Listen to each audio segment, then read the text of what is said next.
investments we make, and so on and so forth. And even universities where we go, where we teach, of which we are alumni, including those who silence debate around Palestine, claiming that there is not enough balance when denouncing genocide. And by the way, both me and Agnes Calamar, for what concerned the appalling decision of the University of Bern not to host a debate, I mean, we were open to the university to invite any pro-genocide scholar they could find. It's their decision just to silence the debate. However, if the genocide has not stopped, it's not just because there has always been an economy of the occupation. It's because the economy of the occupation has turned into an economy of genocide. And so there have been people and organizations that have profited from the violence, the killing, the maiming, the destruction in Gaza and in other parts of the occupied Palestinian territory, because it's not that the Palestinians in the West Bank and East Jerusalem are having the happiest time of their life as we speak. In the past 20 months, while the Israeli army, and accompanied by settlers, was devastating Palestinian lives and landscapes, the Tel Aviv Stock Exchange soared by 213%, amassing over 220 billion in market gains, including 76.8 billion US dollars in the past month alone. So clearly, for some, genocide is profitable. So what has happened is that the infrastructure that was profiting from the economy of the occupation has transformed and assisted Israel in this evolution. The report I just presented builds on a database of over 1,000 entities that I didn't have the time to investigate with the depth and to analyze from a legal point of view with the rigor that I have for 48 companies, along with their parents, subsidiaries, franchisees, licensees, and consortium partners across the sectors. However, if you read this report as a list, as another database, which this doesn't, my report doesn't intend it to be, I would have failed. I would fail.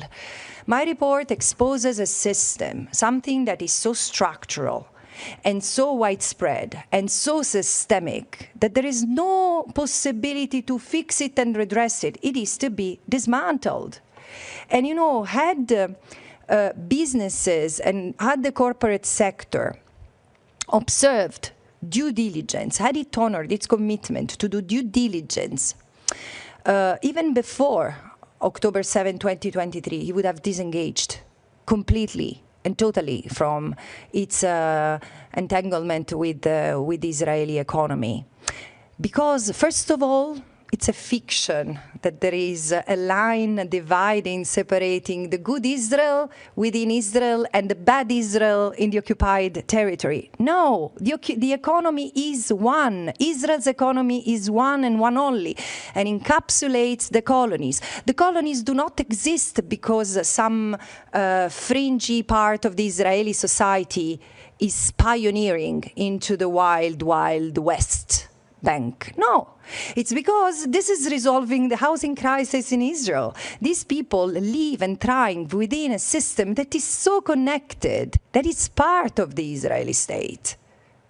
And also, this is you can see that evidently when you look at the water grid, on the electricity grid, the occupied Palestinian territory does not exist as separate from Israel. So, I mean, member states can continue to reassure themselves that they might, à la limite, prevent settlement goods from circulating in their markets. But this is not enough. Actually, it's just it will be another face-saving solution. Because, excuse me, when sanctions were imposed on apartheid South Africa, was it because of the crimes and the violence and the racism and the discrimination and the apartheid that South Africa was imposing on its non-white population, or for just what South Africa was doing in the Bantustan.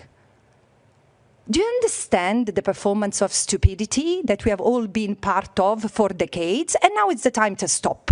If 60,000 people killed, do not push us to taking seriously international obligations, then we're really, really beyond the pale.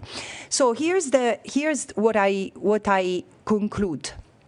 There is no possibility to stepping out of this situation other than for member states to do what the International Court of Justice demands through its ruling and through its provisional measures. Imposing an arms embargo immediately. It's not about asking for a ceasefire. This is not a war. This is a genocidal campaign. And it's clear, and now it's either carried out under the pretense of humanitarian food distribution. This is a death trap. And we should learn really to be honest, including yourself. I mean, I've been really, really generous to the media because the first corporate entity to be investigated in this mandate was yours. And it will come. But again, now it's time for an arms embargo, and it's time for businesses to cut ties with Israel. The very fact of engaging in something that concerns and translates into economic gain and profits, it's problematic, lest the companies and their executives are ready to face responsibility and even criminal liability. Thank you.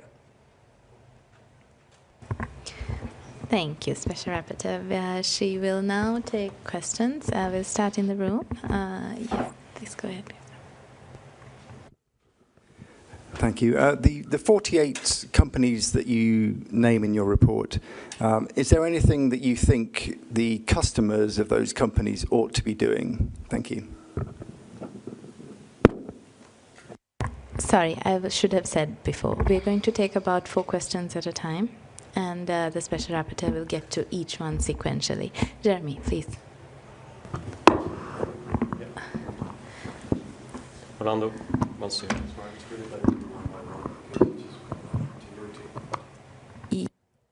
Understand.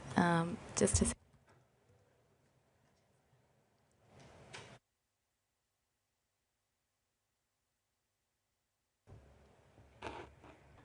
But this is on, no?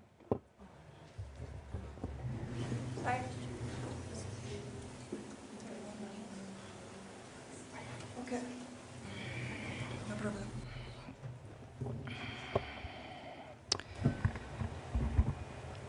Would you like to repeat your question? No, I'm sorry. I was distracted. I'm sorry. I was distracted because apparently I misquoted a number. I have someone I have noticed. I have dyslexia with numbers, and I said 76 billion.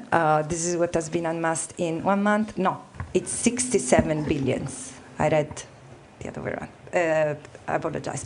So what should consumers of these companies do? First of all, I would like to clarify that the first responsibility is not on the consumers. I mean, of course, I think that we should wake up and realize that we are part of a system where we are all entangled, and choices that we make in the UK or in Switzerland have an impact elsewhere, in Congo and in Palestine, for example. So it's good to be conscientious, but the first, and so it's important today to listen to those in the civil society, the scholars, the lawyers, investigative journalists who have exposed the entanglement of the companies we are clients of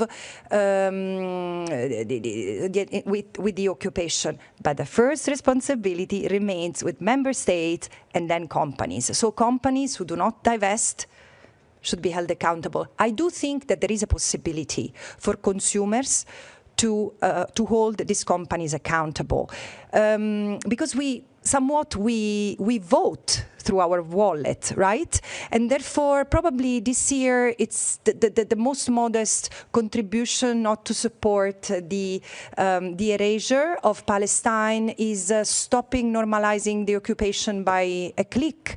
So let's choose other ways to plan our holidays that Booking.com and Airbnb because they have normalized the occupation with a click. They continue, even at this time, to advertise nice neighborhoods in settlements. Settlements are stolen land, and profiteering from the gains made in this way might amount to money laundering in certain jurisdictions. So we have to choose better. But again, main responsibility, states and companies. Jeremy, I think. Please state your name and organization when you ask a question. Jérémy Lange pour Radio France et RFI. Madame Albanese, deux questions. Une sur l'économie, la transition d'une économie d'occupation vers l'économie de génocide. Est-ce que vous pouvez expliquer en quoi une économie de génocide, selon vos termes, est plus profitable économiquement qu'une économie d'occupation simple? Je mets des guillemets. Et la deuxième question, c'est sur les compagnies que vous citez. Lockheed Martin paraît un exemple assez évident pour beaucoup de personnes. En quoi les autres compagnies que vous citez sont tout aussi coupables? Je pense à des compagnies comme Hyundai, Volvo, Caterpillar. Est-ce que vous pouvez expliquer en quoi ces compagnies sont tout aussi coupables de participer à cette économie de génocide selon vos termes?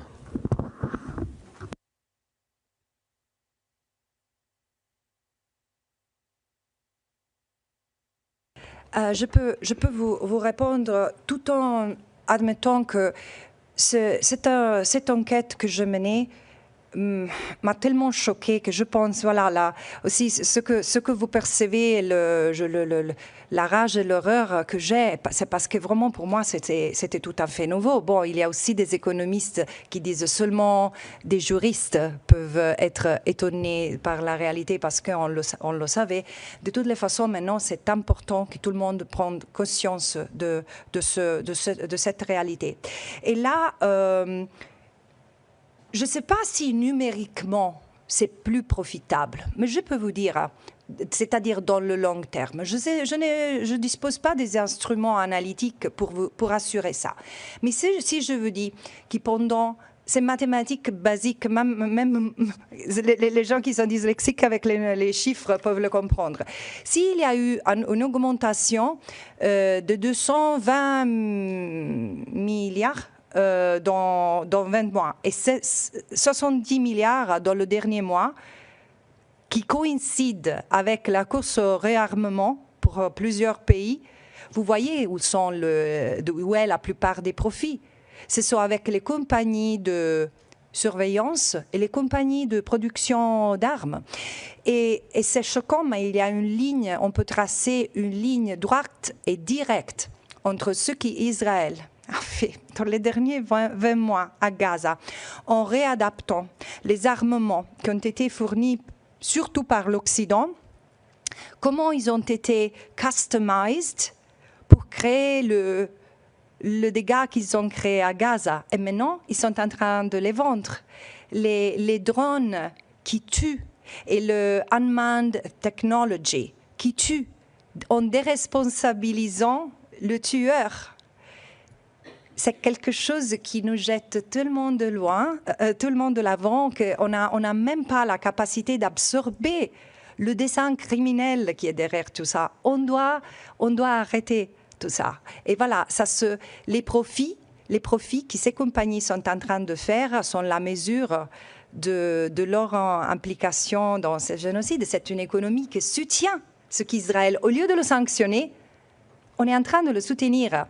Et là, je vous ai donné l'exemple du secteur militaire et de surveillance, mais c'est clair qu'il y a le milieu financier qui a provoqué une injection de capital dans le système.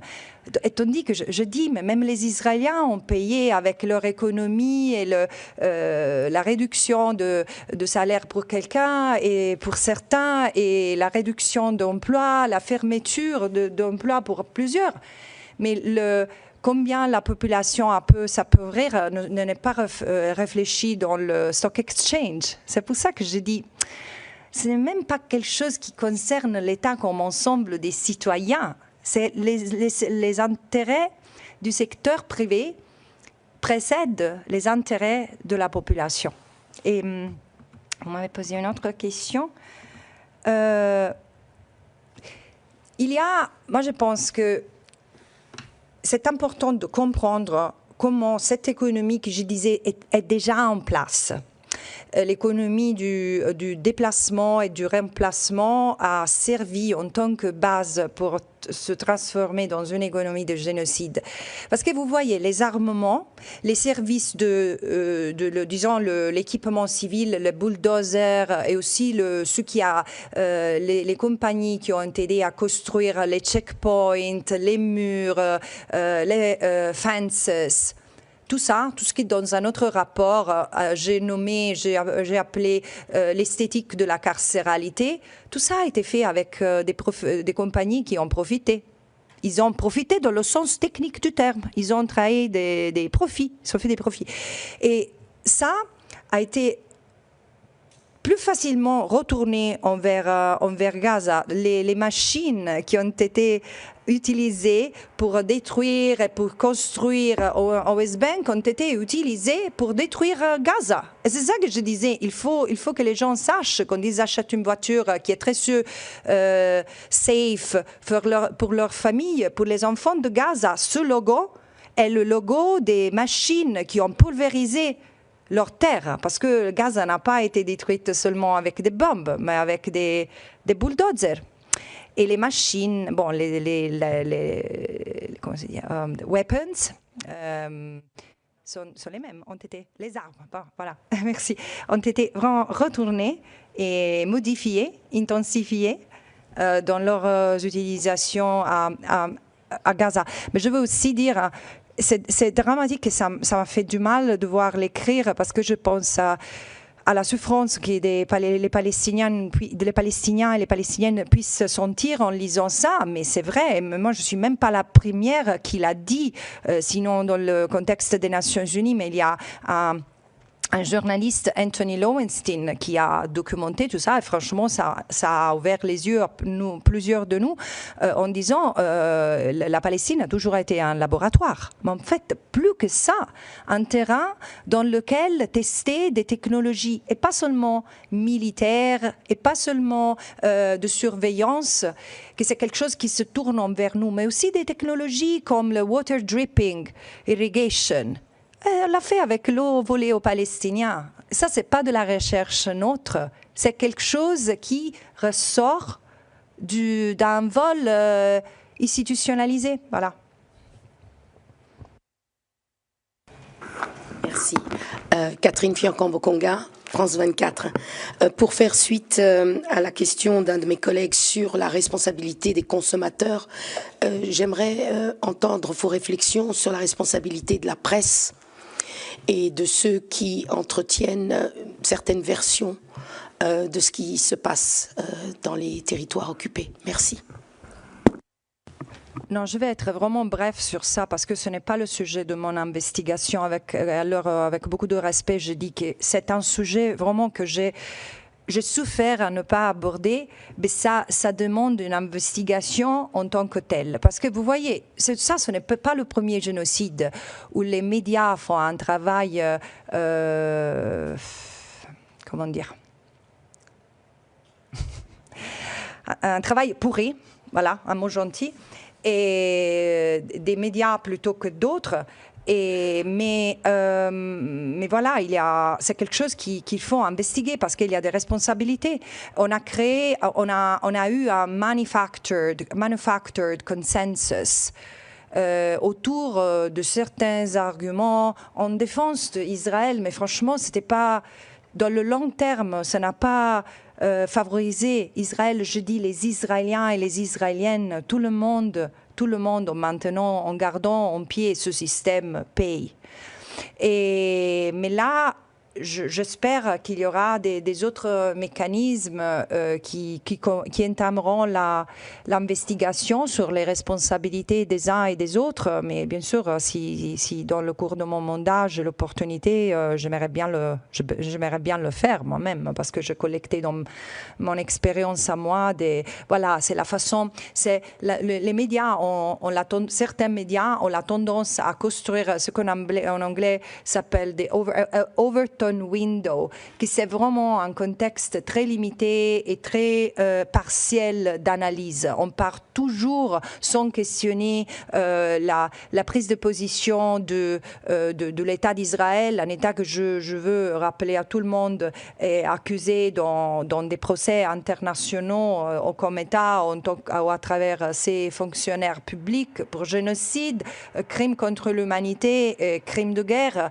Et alors on peut aussi prendre une certaine distance par les propos de ces représentants. Voilà, surtout parce que les médias font disons, la transmission et le filtrage de ce qui ressort du gouvernement israélien, mais ils soutiennent des choses qui sont des propos génocidaires. Mais on ne les voit pas, on ne les entend pas si on regarde et lit beaucoup de médias occidentaux. Mais ça va finir. Pour moi, ce n'est pas une question de si, c'est une question de quand. Quand. Pardon. The question in the back, and I think we have to move to some questions online soon after. Yes, thank you very much. My name is Satoko Adachi. I work for Japanese daily newspaper Yomiuri Shimbun.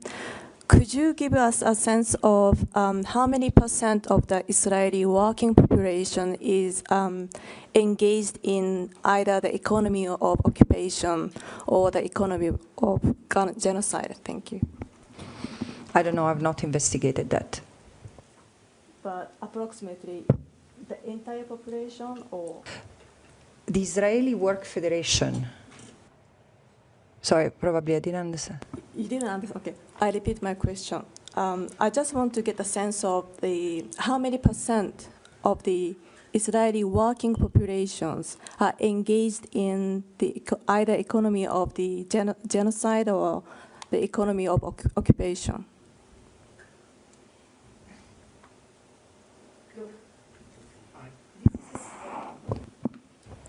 Can you hear me? Mm-hmm. So, looking at the surveys, I can tell you there is still a lot of support, ideological, political support for the choices the Israeli government is taking when it comes to Gaza, the West Bank, and East Jerusalem. While there are brave Israelis and international activists, the only ones who stand with their own body in between the soldiers, the armed settlers, and the Palestinian villagers attacked, the majority is either inactive, indifferent, and there is a significant part of the population which supports the most settler, the colonization-driven government, more explicitly colonization-driven government that has ever led the state of Israel. How many benefit from the economy in a state where there is not one sector other than the NGOs that stand against occupation, war crimes, apartheid? I cannot tell you. But again, today, we should, as I said, we should stop looking at Israel and the occupied Palestinian territory as if they were two different entities. And this is why I call for sanctions to be imposed on the states. And this is something that hopefully will lead to an awakening of the Israeli society itself. And I resent the limited engagement I have with this society. And I want to make the point that the few times I've been asked for an interview by Israeli TVs, then have been cancelled. I've been available even when they were late, and then they have cancelled. So there is no possibility for me to pass these messages. But I do firmly believe that the Israeli society is also with very different sense of responsibility, part of victimized by this apartheid, because they are indoctrinated to a point of dehumanizing the Palestinians and not recognizing them as their peers. And this is unfortunately a state endeavor that comes from afar. Thank you. We're just going to move to some questions online. We have Yuri. Yes, thank you. I have two questions, if possible. So the first one will be about the fact that the US administration, it seems that they're trying to have you out from your mandate. Some US medias say that the Trump administration sent an official letter to the Secretary General in order to have you out. Do you have any comment on that? And is it true? Because for now we have this only through media. And my second question is regarding the creation of a special tribunal for Israel. Is it something that you will support if it will be pushed by different countries? Because, for example, when it comes to Ukraine and Russia, the Western countries are the first that want the creation of a special tribunal. Do you see a kind of volunteers from these same countries when it comes to Israel, and do you think that it can happen one day?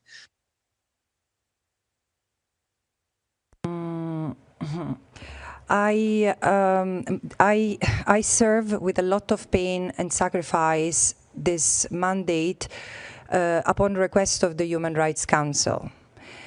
Not just what happened in the last 3 months, the fact that the Council embraced, without challenging it, the decision of the finding of the coordinating committee that have not acted in violations of the Code of Conduct, was reassuring, because the only thing I wanted to do 3 months ago, after engaging so much of my time and sacrificing so much of my own life to serve this mandate with honesty and integrity, I really wanted to present this report, because I knew that, I really believe that while member states are aware, and people are aware of the violations, it's difficult to see the system, and many are genuinely surprised of this picture, what I shared.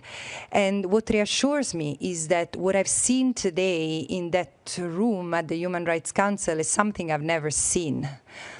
Forget the applauses, but I've never seen such a almost wall-to-wall support and endorsement for my mandate before. So yeah, I accept that there might be some divergent views, and we can live with the fact that we agree to disagree. I'm a UN Special Rapporteur, and I should be respected as such. If any member state has issue with it, they can talk to their colleagues in the Human Rights Council.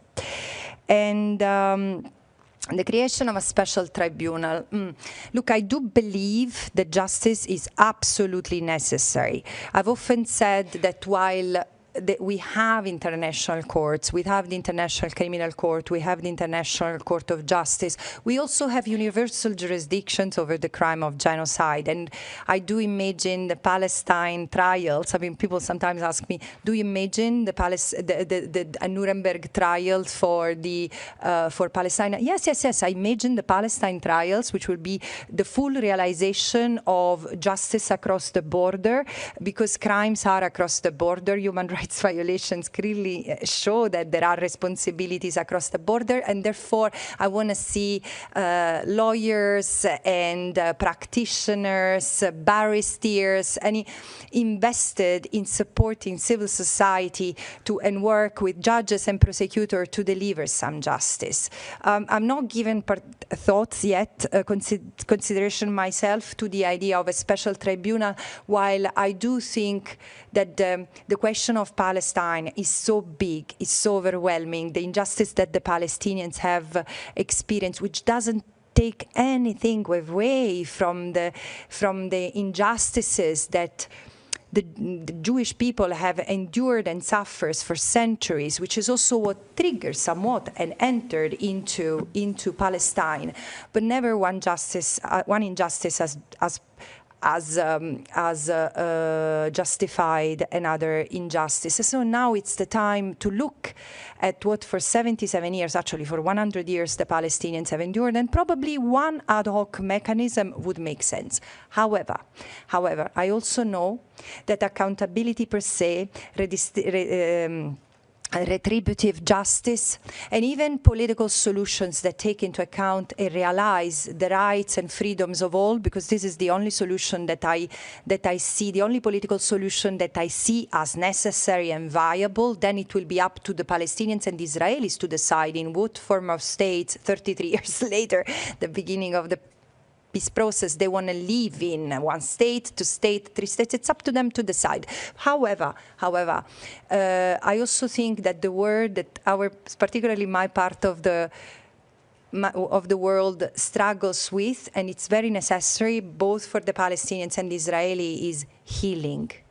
Healing. There is a huge sense of trauma, and probably we can't even reckon the depth and of it right now, as the Palestinians in Gaza will have to survive, will have to be helped recover from what they have suffered. And they will need all our humanity, all the humanity that we have been prevented from showing them, but also the Israelis will need healing.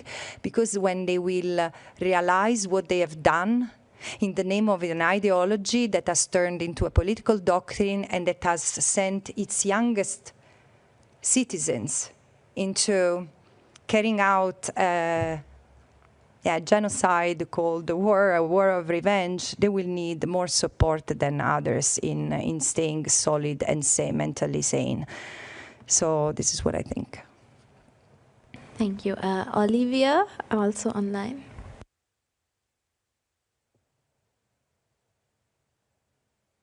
Thank you very much, Ms. Albanese. Olivia Leopolova from Reuters here. I was just interested in what kind of response you had from your report. I think your report mentioned that you contacted a number of companies that were named. Like, have you had any kind of good engagements with those companies? Have any of them been willing to kind of sit with you? Have they kind of suggested any potential shift in their business models? And then secondly, this is just related to something you said in the council. You described the Gaza Humanitarian Foundation as a death trap. I was just wondering what evidence in your role as Special Rapporteur you've heard in terms of some of the types of injuries that people have been sustaining while trying to receive food aid. But also, if you could maybe help us with a clarification, because the GHF has consistently said that these deaths are not happening near its sites. Do you believe that that is an accurate statement by the GHF?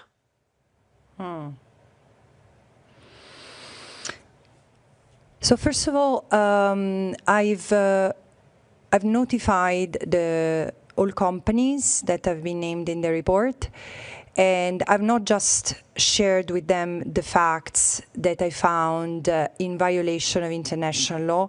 For each of them, I've developed, and this is something that goes beyond what has been done in other similar cases. For each of them, I have provided a detailed analysis, a case-by-case legal analysis of where I found their non-conformity with international law translating into violation of the right of self-determination, other human rights violations, and even war crimes or crimes against humanity, and to an extent in which cases they could be embroiled in the crime of genocide. So following this, 18 companies replied, the others didn't.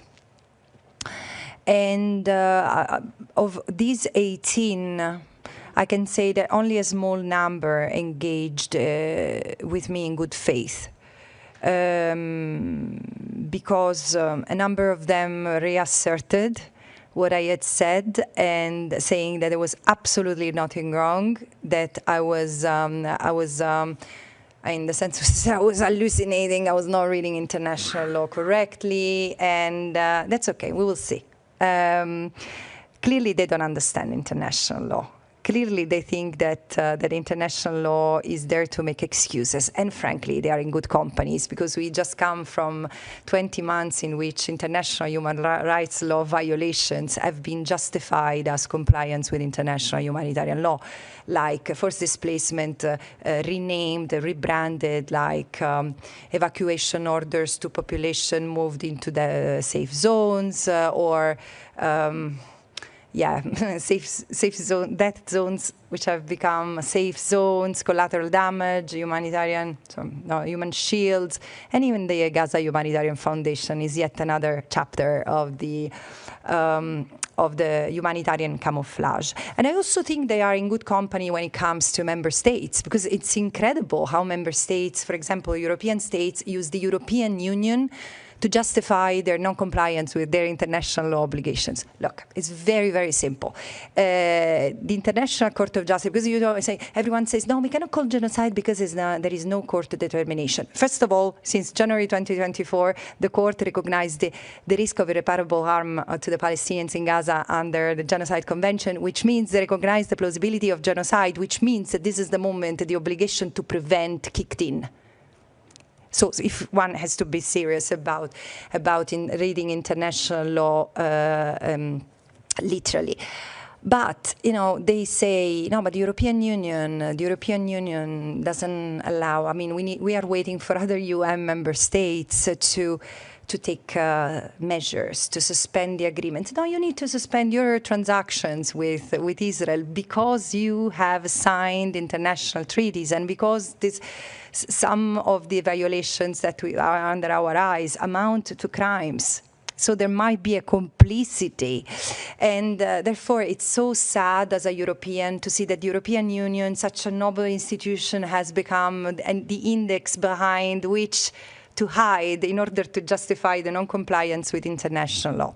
So it's in the United Nations as well, because when I say, yeah, but you should disengage and impose an arms embargo, like member states from the global majority are already doing, by the way, yeah? The Hague Group is a very small but noble attempt to start from addressing the root causes instead of a symptom for a change. So I do believe that nonetheless the companies need to understand, and this is why I was so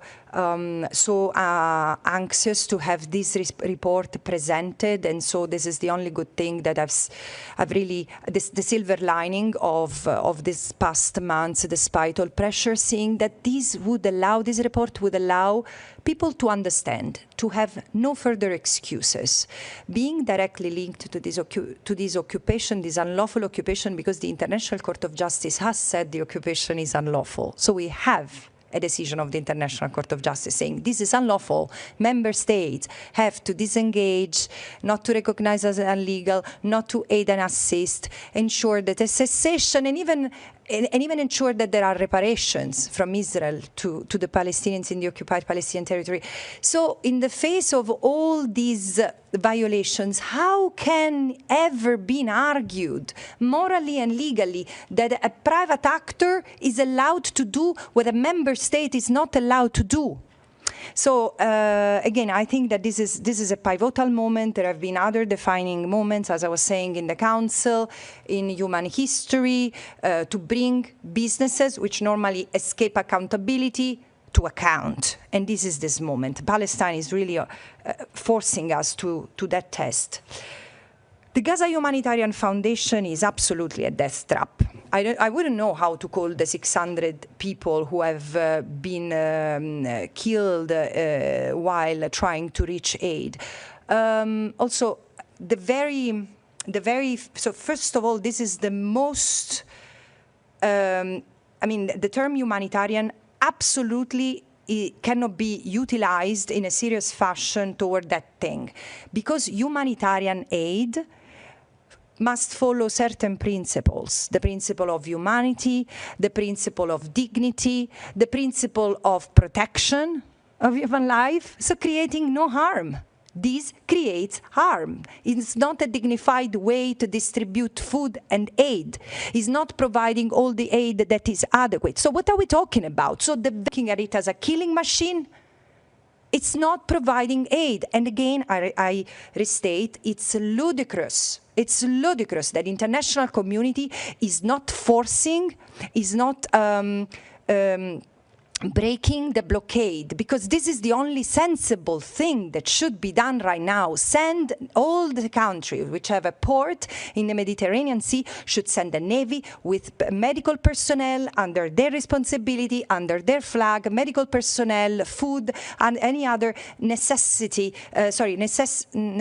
equipment to save life, including baby formula. So this is what member states should do. Instead, they stay there criticizing at best the Gaza Humanitarian Foundation. Again, this is one of the most sadistic exercises in intellectual gymnastics I've ever come across.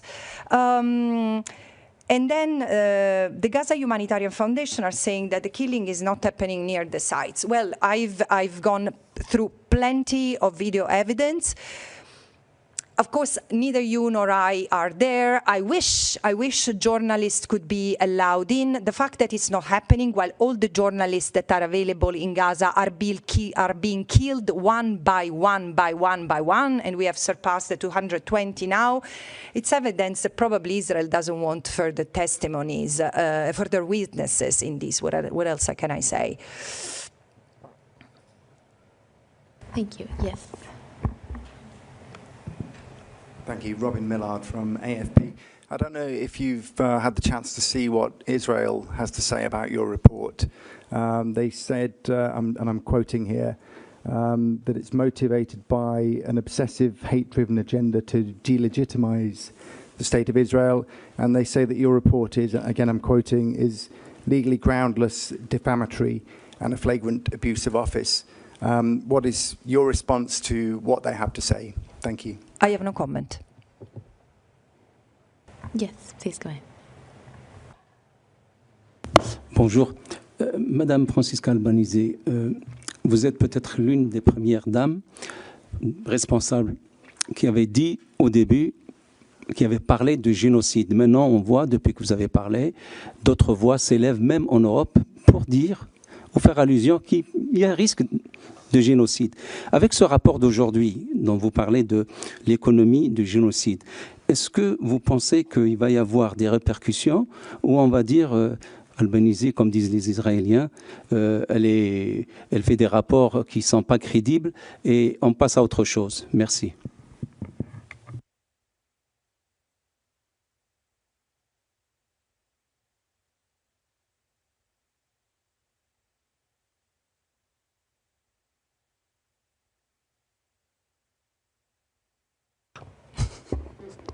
Je n'ai pas la boule de cristal pour voir dans le futur. J'aimerais bien, et voir qu'il y a des conséquences. Bon, je l'espère, mais ce que je vois fermement, et ça je le vois, c'est qu'on est dans un point de transition, et c'est comme une jonction. On doit décider là où on va aller.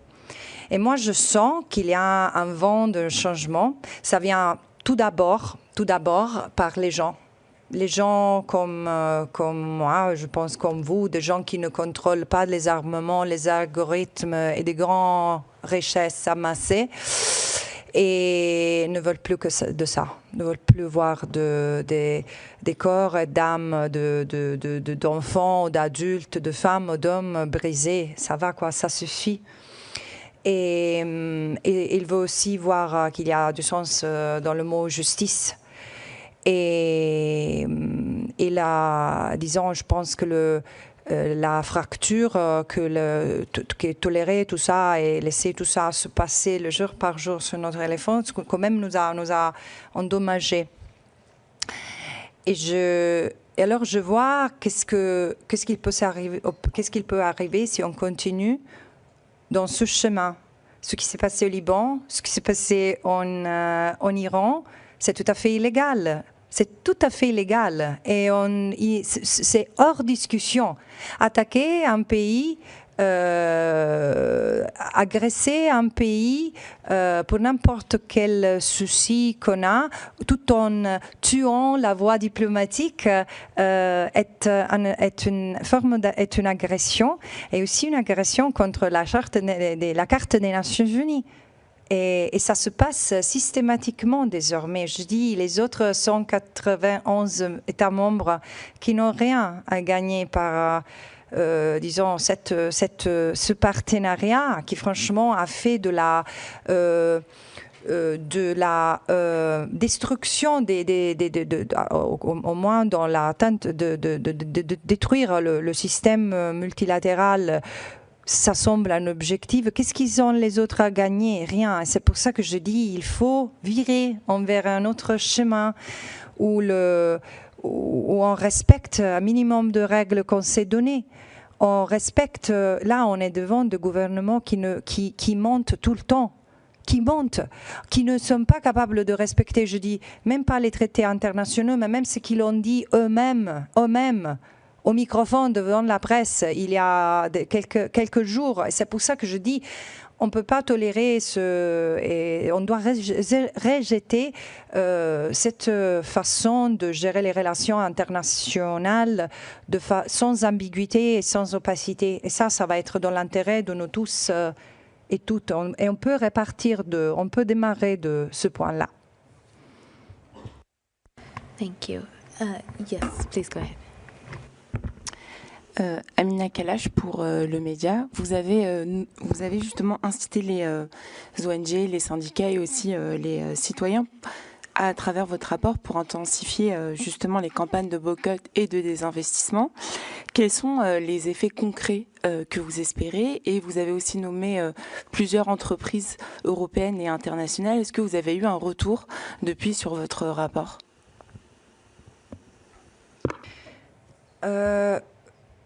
Moi, je pense que le retour le plus important, je les ai eus dans les dernières 48 heures après la publication du rapport.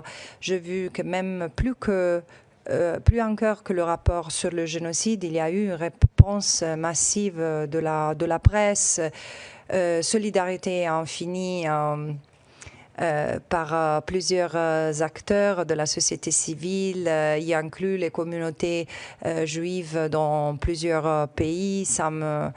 Et c'est surtout les communautés palestiniennes. Et ça me touche beaucoup parce qu'ils sont tous les deux en train de vraiment souffrir son parallèle et pour ce qui se passe. Et ça m'a touché beaucoup la réaction des États membres. Bon, c'est pas évident d'être ému par la réaction des États membres, franchement. Mais là, ça m'a touchée parce que vraiment, ils ont lu, tout le monde, de l'Est au Ouest, du Nord au Sud, ils ont lu le rapport, c'est clair. Ils ont eu le temps de l'envoyer en urgence à leur capitale et d'avoir une réponse. Et la majorité absolue, si ne pas la totalité, a exprimé son soutien, pas seulement au rapport, au mandat. À mon mandat. Et ça, c'est une réponse très forte aux États qui ont pris la parole. Moi, je pense que les États qui m'ont accusé n'ont même pas vraiment pris conscience de la réalité qu'ils ont provoquée. Mais quand même, n'importe. Moi, j'ai des épaules assez fortes pour éviter le danger qui vient aussi de l'attaque à ma réputation et tout. Je dis, moi, je suis plus à moi, mais non, dans ce service au Conseil des droits humains et ça va, je pense. Il y a une autre partie de votre question qui est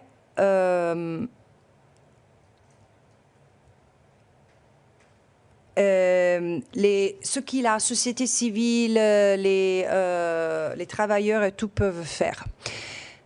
Comme dans d'autres situations, comme en Afrique du Sud, parce qu'il ne faut pas l'oublier, les États membres ont été, dans le contexte du démantèlement de l'apartheid, ont été les derniers à joindre le mouvement qui a commencé avec l'action de solidarité de campagne internationale, de travailleurs au niveau international, avec un mouvement de résistance, surtout de la communauté discriminée en Afrique du Sud, même de la communauté de Blancs de l'Afrique du Sud. Il y a eu un mouvement qui s'est bâti dans les années.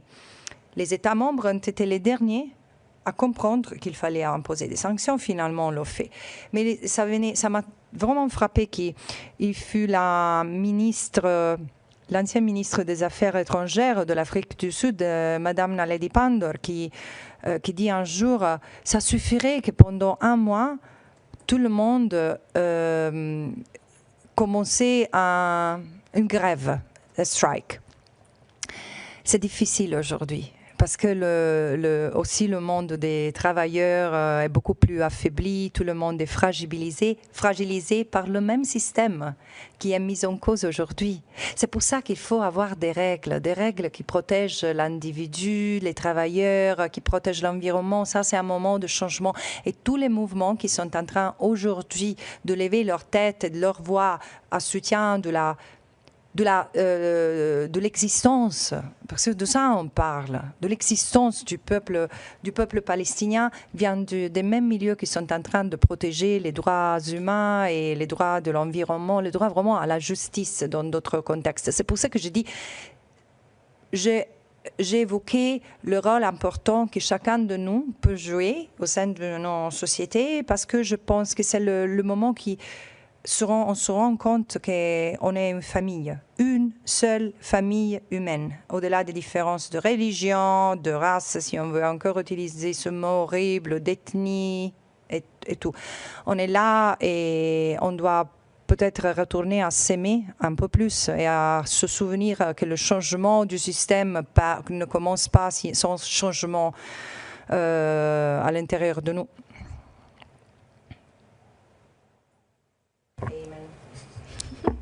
Thank you. Beyza from Anadolu. Thank you, Ms. Albanese, for this presser. I just want to return to the Gaza Humanitarian Foundation. And after the way you described the organization, I want to ask, what do you see a need for an urgent need case in front of ICJ or ICC over recent killings of aid seekers near the mechanism? Thank you.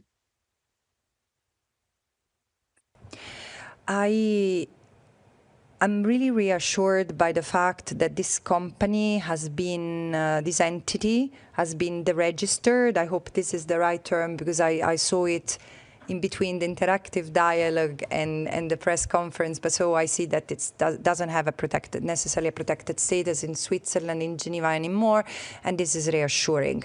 However, there is a need, again, there is a need for accountability, no question about that, but I think that we need to get out of the chronicling approach and mentality. Of course, each incident requires analysis and investigation, but we need to look at the ensemble, step away from the detail.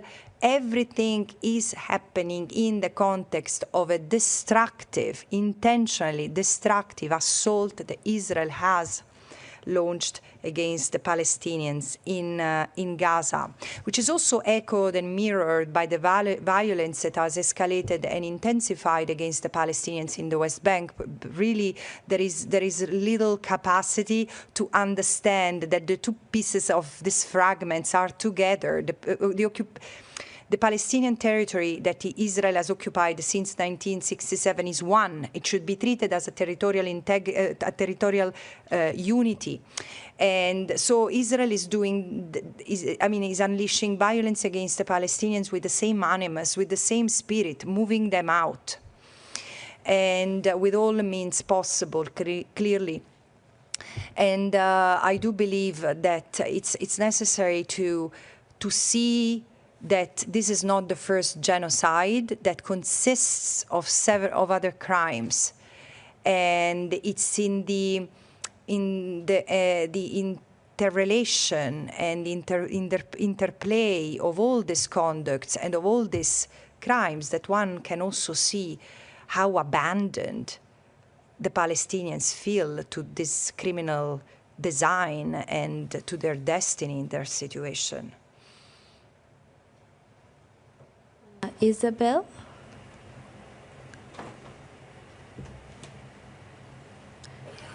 Yes, good afternoon. Thank you very much for this press conference. You said that only a small number of companies accepted to engage with you after receiving your report. But I would like to know if any company or a few companies told you that they will reassess or analyze their businesses in Israel, or businesses that affects the occupied Palestinian territories. And also, a second part of my questions, I am sorry if I focus on one company, but you mentioned a train building, a Spanish company, and I would like to ask you, because you mentioned in the report that they participate with other company in to expand the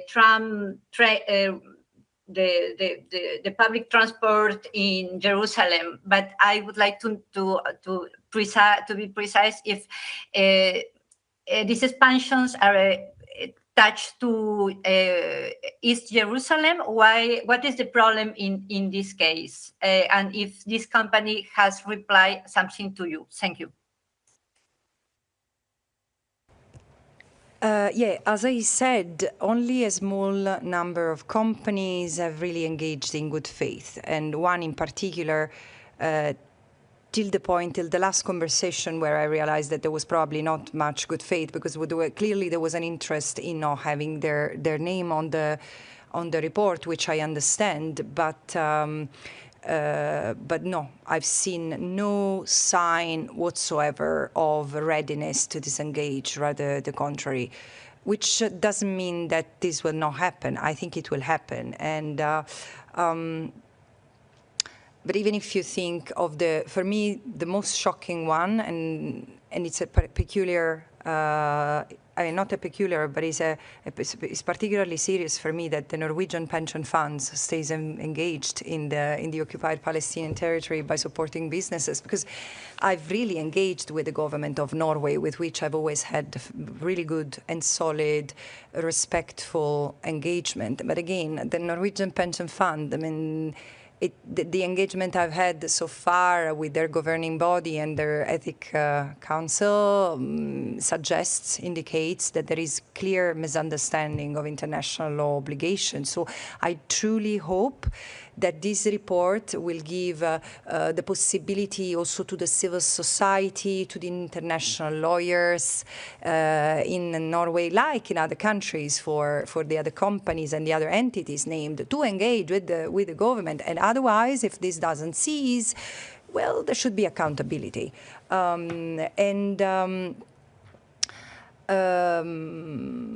So, for example, again, staying in Norway, I've seen parliamentarians, for example, starting to confront the government more robustly. I've also seen in recent hours the divestment from 2 companies, which I welcome, and this needs to continue. For what concerned the company, the Basque company you mentioned is the CAF. The CAF participate with other companies in expanding the public transport in Jerusalem.